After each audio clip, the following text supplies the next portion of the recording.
با سلام.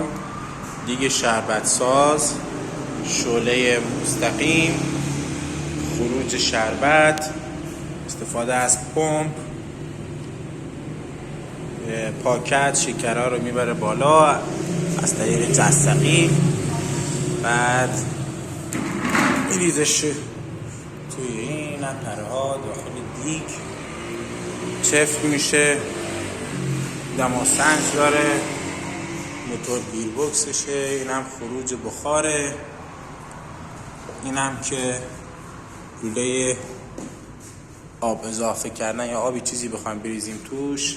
این ورود و خروج آبه که به کندانس به کولینگ تاور وصل میشه. اینم نمای کلیشه.